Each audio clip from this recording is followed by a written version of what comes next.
Samwiri ekisooka essula 21 okutuuka ku 25. Awo Dawudi n'atuuka e Nobu eri Akimereki kabona. Akimereki n'ajja okusisinkana Dawudi ng'akankana n'amugamba nti obeeredde ki omwo so tewali muntu naawe. Dawudi n'agamba Akimereki kabona nti kabaka yantuma omulimu n'aŋŋamba nti tewaba muntu anamanya ekigambo kyonna eky'omulimu gwe nkutuma newankubadde bye nkulagidde. Era n'abalagira abalenzi ejjindi n'ejjindi. Kale nno kiki ekiri wansi w'omukono gwo? Mpe emigaati 5 mu mukono gwange oba kyonna ekiriwo. Awo kabona n'addamu Dawudi n'ayogera nti tewali mugaati bugaati wansi w'omukono gwange, naye omugaati omutukuvu gwe guliwo. Kyokka abalenzi obanga beekuumye obutakwata ku bakazi. Dawudi n'addamu kabona n'amugamba nti mazima twaziyizibwa okuba n'abakazi ennaku nga 3. Bwe navaayo ebintu by'abalenzi byali bitukuvu newankubadde nga lugendo bugendo. Kale leero ebintu byabwe tebirisinga nnyo kuba bitukuvu. Awo kabona n'amuwa emigaati emitukuvu. Kubanga teyaliyo mugaati wabula emigaati egy'okulaga egyaggyibwanga mu maaso ga Mukama okussaawo emigaati egibuguma ku lunaku kwe gyagirwako.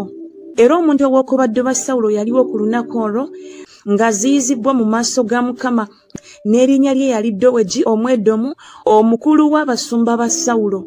Dawudi n'agamba Akimereki nti era tewali wamu naffe newankubadde ekitala wansi w'omukono gwo, kubanga saleeta wamu nange ekitala kyange newankubadde ebyokulwanyisa byange, kubanga omulimu gwa kabaka gwali gwa kwanguwa. Kabona n'ayogera nti ekitala kya Goliyasi Omufirisuuti gwe wattira mu kiwonvu, era laba kiri wano nga kizingiddwa mu kiwero ennyuma w'ekkanzu. Oba oyagala okutwala ekyo kitwale, kubanga tewali kirala wano wabula ekyo. Dawudi n'ayogera nti tewali kikyenkana ekyo, kimpe. Awo Dawudi n'agolokoka n'adduka ku lunaku olwo olw'okutya Sawulo, n'agenda eri Akisi kabaka w'e Gaasi. Abaddu ba Akisi ne bamugamba nti Dawudi oyo si ye kabaka w'ensi. Tebayimbiragana ku ye nga bazina nga boogera nti Sawulo asse enkumi ze ne Dawudi obukumi bwe. Dawudi n'atereka ebigambo ebyo mu mutima gwe, n'atya nnyo Akisi kabaka w'e Gaasi. Awo n'awanyisa empisa ze mu maaso gaabwe, ne yeeralusalalusa mu mikono gyabwe, n'ayagulayagula ku nzige za wankaaki, n'akulukusa amalusu mu birevu bye. Awo Akisi n'alyoka agamba abaddu be nti abaffe mulabye omusajja ng'agudde eddalu, kale mumuleetedde ki gye ndi? Mbuliddwa abalalu n'okuleeta ne muleeta olusajja luno okulalukira mu maaso gange? Olusajja luno lunaayingira mu nnyumba yange? Samwiri essula 22. Dawudi kyeyava avaayo n'adduka n'atuuka ku mpuku ya Adulamu. Awo baganda be n'ennyumba ya kitaawe yonna bwe baakiwulira ne baserengeta ne bagendayo gy'ali. Awo buli muntu eyali alaba ennaku na buli muntu eyalina ebbanja na buli eyalina obuyinike ne bakuŋŋaana gy'ali, n'afuuka omukulu waabwe. Awo ne waba naye abasajja nga 400. Dawudi n'avaayo n'agenda e Mizupa ekya Mowaabu. N'agamba kabaka wa Mowaabu nti kitange ne mmange bafulume babe nammwe okutuusa lwe ndimanya Katonda by'alinkolera.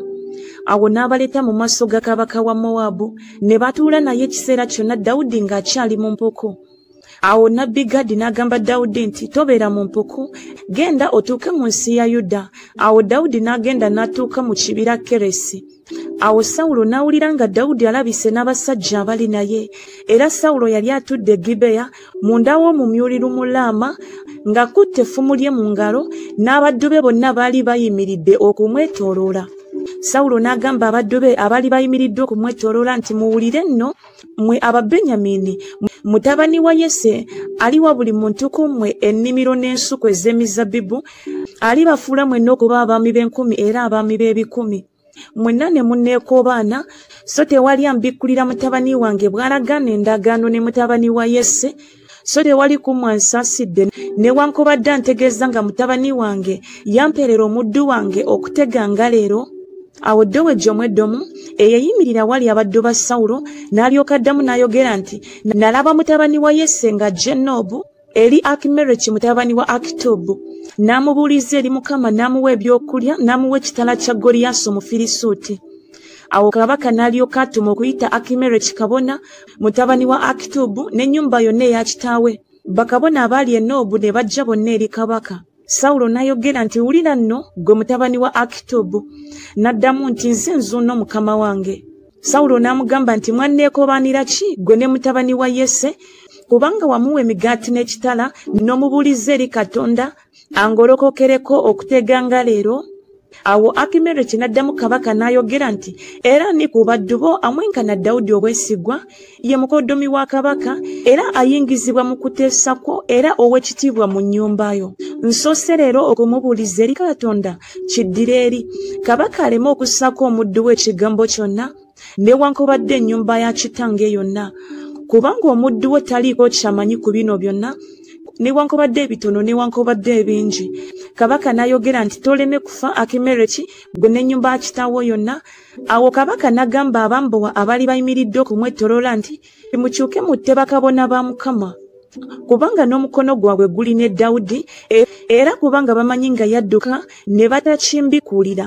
Naye abaddu ba kabaka ne bagaana okussawo omukono gwabwe okugwa ku bakabona ba Mukama. Awo kabaka n'agamba Dowegi nti kyuka ggwe obagweko bakabona. Awo Dowegi omweddomu n'akyuka n'agwa ku bakabona. N'atta ku lunaku olwo abantu 85 abaayambalanga ekkanzu eya bafuta. Ne Nobu ekibuga ky'abakabona n'akita n'obwogi bw'ekitala, abasajja era n'abakazi, abaana abato n'abayonka, n'ente n'endogoyi n'endiga n'obwogi bw'ekitala. Awo omwana omu owa Akimereki mutabani wa Akitubu erinnya lye Abiyasaali n'awona n'adduka okugoberera Dawudi. Abiyasaali n'abuulira Dawudi Sawulo nga ssebakabona ba Mukama. Awo Dawudi n'agamba Abiyasaali nti namanya ku lunaku olwo Dowegi omweddomu bwe yaliyo nga talirema kumubuulira Sawulo. Nze nassa abantu bonna ab'omu nnyumba ya kitaawo. Gwe beera nange totya, kubanga oyo anoonya obulamu bwange anoonya obulamu bwo, kubanga awali nze onoobanga mirembe. Samwiri essula 23. Awo ne babuulira Dawudi nti laba Abafirisuuti balwana ne Keyira era banyaga amawuliro. Dawudi kyeyava abuuza Mukama nti ngende nkuba Abafirisuuti abo? Mukama n'agamba Dawudi nti genda okuba Abafirisuuti olokole Keyira. Abasajja ba Dawudi ne bamugamba nti laba tutiiridde wano mu Yuda, kale tetulisinga nnyo bwe tuligenda e Keyira okulwana n'eggye ly'Abafirisuuti. Awo Dawudi n'alyoka abuuza Mukama nate olwokubiri. Mukama n'amuddamu n'ayogera nti golokoka oserengete ogende Keyira, kubanga ndigabula Abafirisuuti mu mukono gwo. Awo Dawudi n'abasajja be ne bagenda e Keyira ne balwana n'Abafirisuuti ne banyaga ente zaabwe ne babatta olutta lunene. Awo Dawudi n'alokola abaatuula mu Keyira. Awo olwatuuka Abiyasaali mutabani wa Akimereki bwe yadduka eri Dawudi e Keyira yaserengeta ng'alina ekkanzu mu mukono gwe. Ne babuulira Sawulo nga Dawudi atuuse e Keyira. Sawulo n'ayogera nti Katonda amugabudde mu mukono gwange kubanga galiddwa munda mu kibuga ekirina enzigi n'ebisiba. Awo Sawulo n'ayita abantu bonna okutabaala okuserengeta okugenda e Keyira okuzingiza Dawudi n'abasajja be. Dawudi n'ategeera Sawulo ng'amwagaliza akabi. N'agamba Abiyasaali kabona nti leeta wano ekkanzu. Awo Dawudi n'ayogera nti ayi Mukama Katonda wa Isirayiri, omuddu wo awuliridde ddala Sawulo ng'ayagala okujja e Keyira okuzikiriza ekibuga ku lwange. Abasajja ab'e Keyira balimpayo mu mukono gwe.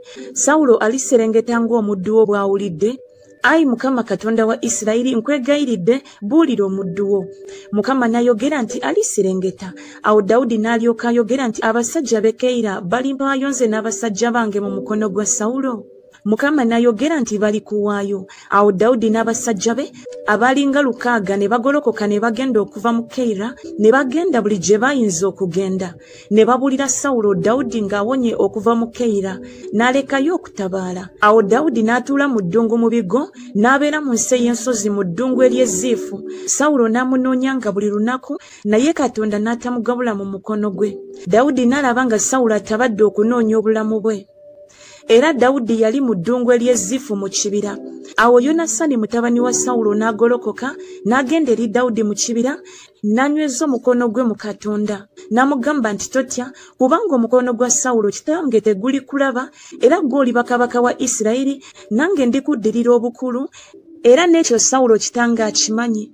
Awo abo bombi ne balaganira endagaano mu maaso ga Mukama. Dawudi n'abeera mu kibira, Yonasaani n'addayo mu nnyumba ye. Awo ab'e Ziifu ne bambuka ne bajja eri Sawulo e Gibeya nga boogera nti Dawudi teyeekweka ewaffe mu bigo mu kibira ku lusozi Kakira oluli ku luuyi olw'obukiika obwa ddyo olw'eddungu. Kale nno kaakano, ayi kabaka, serengeta ng'emmemme eyo yonna bw'eyagala okuserengeta, naffe okuwaayo mu mukono gwa kabaka kuliba kwaffe. Sawulo n'ayogera nti muweebwe Mukama omukisa kubanga munsaasidde.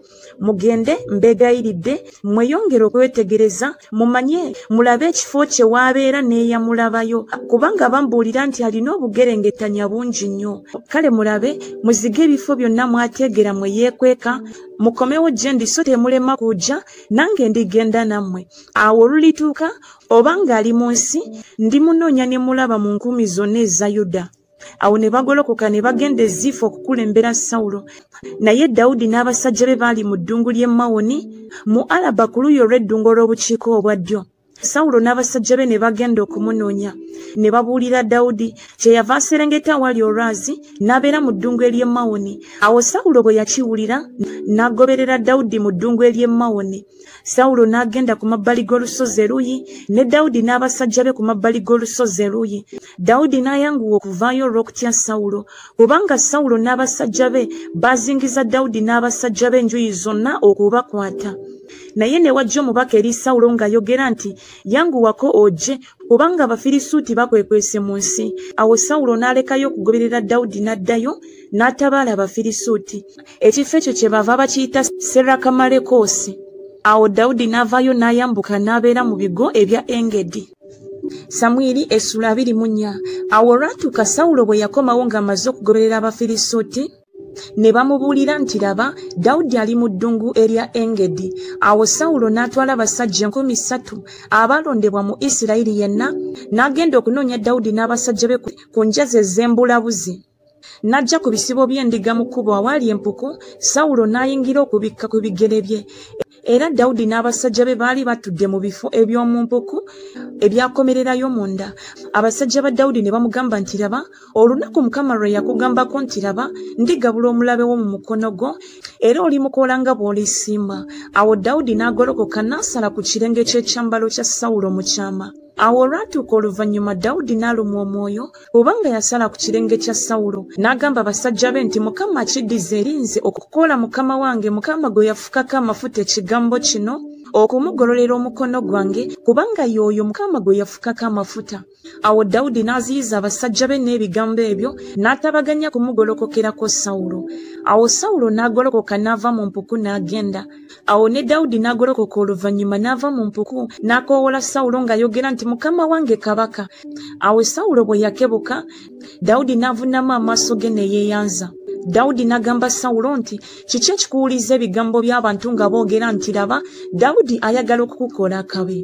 Laba leero amaaso go galabye Mukama bw'abadde akugabudde mu mukono gwange leero mu mpuku.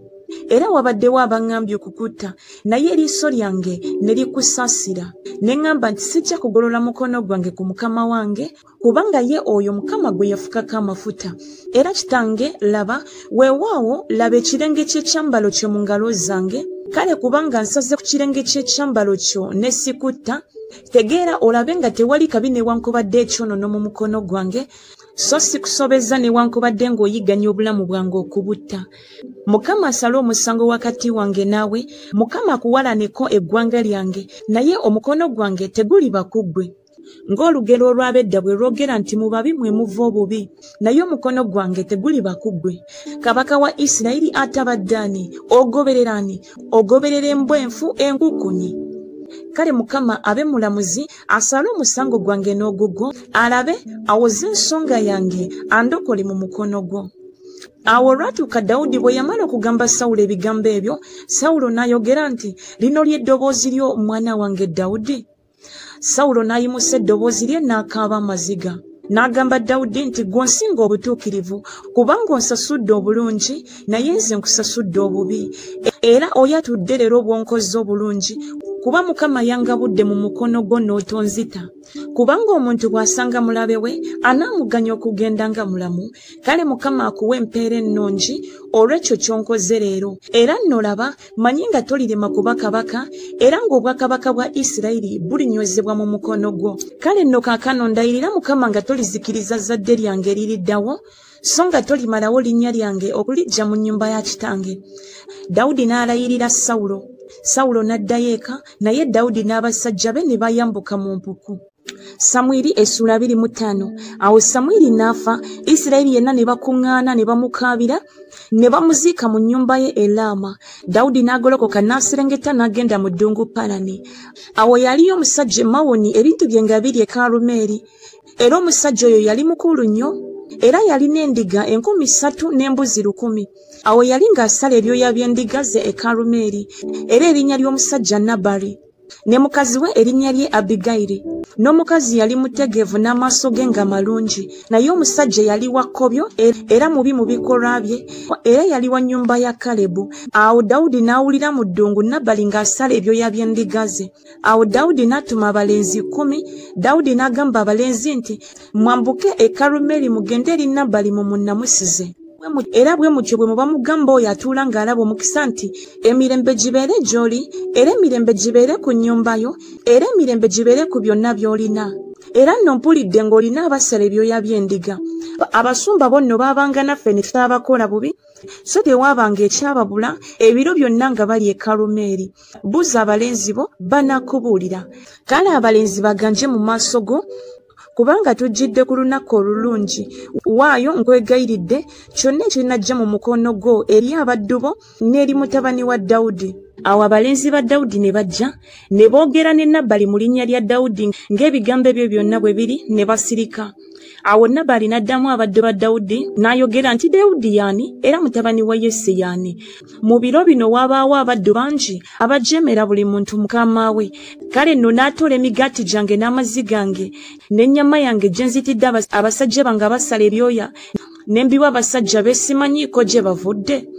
Awo abalenzi ba Dawudi ne bakyuka ne bakwata ekkubo ne baddayo, ne bajja ne bamubuulira ng'ebigambo ebyo byonna bwe biri. Awo Dawudi n'agamba abasajja be nti, mwesibe buli muntu ekitala kye.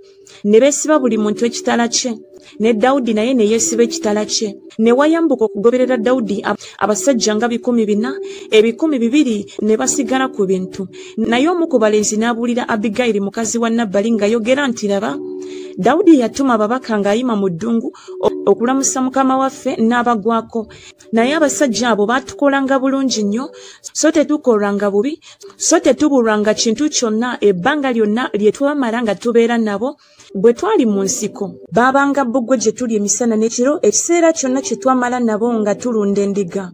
Kale nno kaakano tegeera olowooze ky'onookola, kubanga bamaliridde obubi ku mukama waffe ne ku nnyumba ye yonna, kubanga omwana wa Beriyali eyenkanidde awo n'obuyinza omuntu n'atayinza kwogera naye. Awo Abigayiri n'alyoka ayanguwa n'addira emigaati 200 n'ebitta 2 eby'omwenge, n'endiga 5 enfumbire ddala, n'ebigero 5 eby'eŋŋaano ensiike, n'ebirimba 10 eby'ezabbibu enkalu, n'ebitole 200 eby'ettiini, n'abitikka endogoyi. N'agamba abalenzi be nti, munkulembere mugende, laba mbavaako nnyuma, naye n'atabuulira bba Nabali. Awo olwatuuka nga yeebagala endogoyi ye n'asembera wali ekifo ekyekwekerwamu eky'oku lusozi. Awo laba, Dawudi n'abasajja be ne baserengeta okumwolekera, n'asisinkana nabo. Era Dawudi yali ayogedde nti, mazima nkuumidde bwereere byonna olusajja luno bye lulina mu ddungu, ekintu kyonna ne kitabula ku byalwo byonna bwe byenkana. Kale lunsasudde obubi olw'obulungi. Katonda akole bw'ati abalabe ba Dawudi n'okukirawo, bwe ndisigazawo ku babe bonna bwe benkana n'omwana omu ow'obulenzi. Awo Abigayiri bwe yalaba Dawudi n'ayanguwa n'ava ku ndogoyi ye, n'avuunamira Dawudi amaaso ge, n'akutama ku ttaka. N'agwa ku bigere bye n'ayogera nti, obutali butuukirivu obwo bubeere ku nze mukama wange, ku nze. Era omuzaana wo ayogere mu matu go, nkwegayiridde, era wulira ebigambo by'omuzaana wo.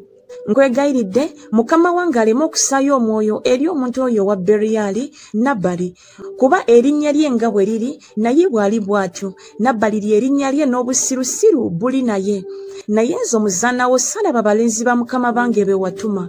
Kale nno kaakano, mukama wange nga bw'ali omulamu, nawe nga bw'oli omulamu, kubanga mukama akuziyiza okuzza omusango gw'omusaayi n'okwewalanira eggwanga n'omukono gwo ggwe. Kale nno abalabe bo n'abo abanoonyeza mukama wange akabi babe nga Nabali. era nno ekirabo kino muzaanawo kyaleetedde mukama wange kiweebwa abalenzi abagoberera mukama wange.